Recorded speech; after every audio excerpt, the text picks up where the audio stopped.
Capítulo 9. A celebração da Páscoa.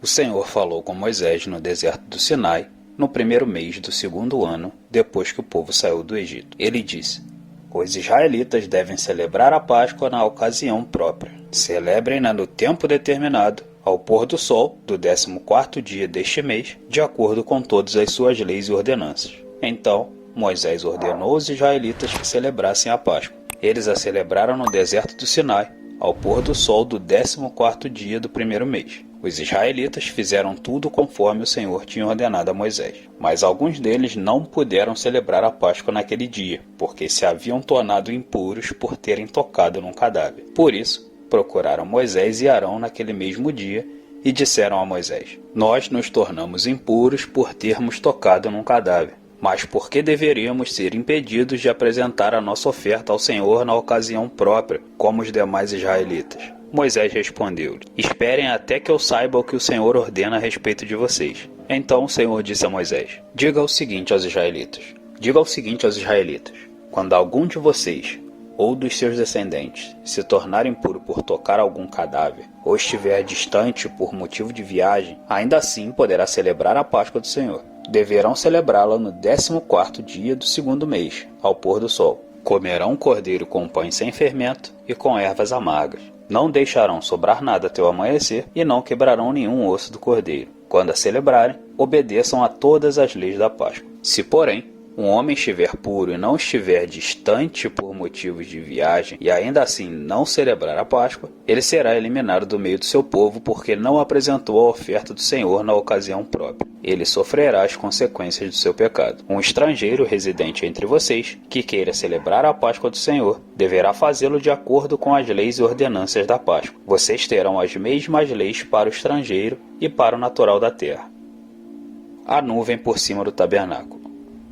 No dia em que foi armado o tabernáculo, a tenda que guarda as tábuas da aliança, a nuvem o cobriu. Desde o entardecer até o amanhecer, a nuvem por cima do tabernáculo tinha a aparência de fogo. Era assim que sempre acontecia. De dia, a nuvem o cobria, e de noite tinha a aparência de fogo. Sempre que a nuvem se levantava de cima da tenda, os israelitas partiam. No lugar em que a nuvem descia, ali acampavam. Conforme a ordem do Senhor, os israelitas partiam, e conforme a ordem do Senhor acampavam. Enquanto a nuvem estivesse por cima do tabernáculo, eles pertenciam acampados. Quando a nuvem ficava sobre o tabernáculo por muito tempo, os israelitas cumpriam suas responsabilidades para com o Senhor e não partiam. Às vezes, as nuvens ficavam sobre o tabernáculo poucos dias. Conforme a ordem do Senhor, eles acampavam e também conforme a ordem do Senhor partiam. Outras vezes, a nuvem permanecia somente desde o entardecer até o amanhecer. E quando se levantava pela manhã, eles partiam. De dia ou de noite, sempre que a nuvem se levantava, eles partiam. Quer a nuvem ficasse sobre o tabernáculo 2 dias,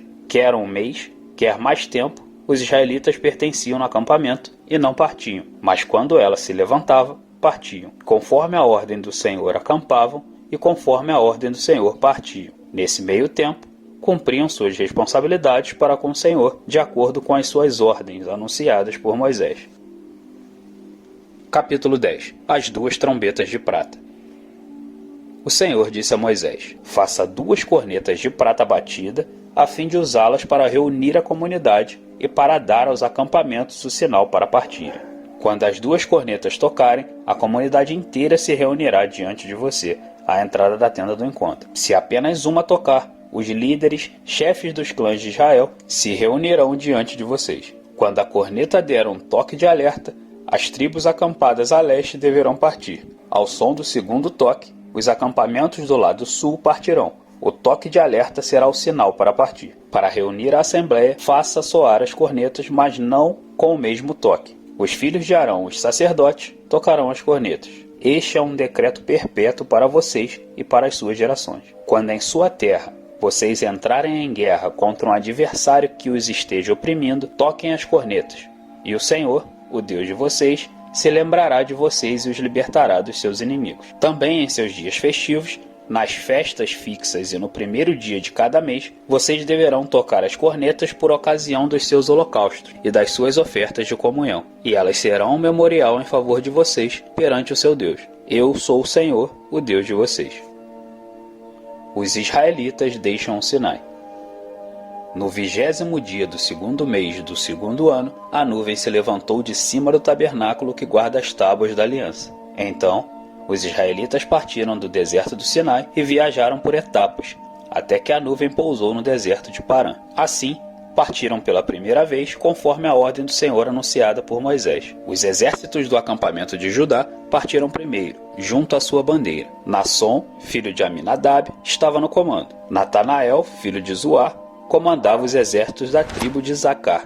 Natanael, filho de Zuar, comandava os exércitos da tribo de Issacar. E Eliabe, filho de Elon, chefiava os exércitos da tribo de Zebulon. Quando o tabernáculo era desmontado, os Gersonitas e os Meraritas o carregavam e partiam. Os exércitos do acampamento de Ruben partiram em seguida, junto à sua bandeira. Elisur, filho de Sedeur, estava no comando. Selumiel, filho de Zurizadai, comandava os exércitos da tribo de Simeão. E Eliasaf, filho de Deuel, chefiava os exércitos da tribo de Gade. Então, os coatitas partiram carregando as coisas sagradas.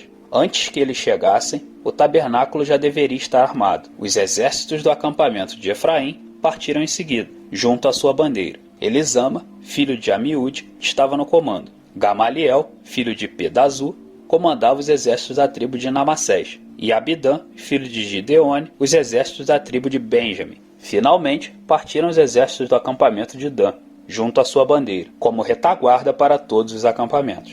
Aiezer, filho de Amizadai, estava no comando. Pagiel, filho de Ocrã, comandava os exércitos da tribo de Asser. E Aira, filho de Enã, a divisão da tribo de Naphtali. Essa era a ordem que os exércitos israelitas seguiam quando se punham em marcha. Então Moisés disse a Obabe, filho do Midianita, Reuel, sogro de Moisés: Estamos partindo para o lugar a respeito do qual o Senhor disse: Eu o darei a vocês. Venha conosco e o tratemos bem, pois o Senhor prometeu boas coisas para Israel. Ele respondeu: Não irei. Voltarei para a minha terra e para o meu povo. Moisés, porém, disse: Por favor, não nos deixe. Você sabe onde devemos acampar no deserto e pode ser o nosso guia. Se vier conosco, partilharemos com você todas as coisas boas que o Senhor nos der. Então, eles partiram do monte do Senhor e viajaram 3 dias. A arca da aliança do Senhor foi à frente deles durante aqueles 3 dias para encontrar um lugar para descansarem. A nuvem do Senhor estava sobre eles de dia, sempre que partiam de um acampamento. Sempre que a arca partia, Moisés dizia: Levanta-te, ó Senhor, sejam espalhados os teus inimigos e fujam de diante de ti os teus adversários. Sempre que a arca parava, ele dizia: Volta, ó Senhor, para os incontáveis milhares de Israel.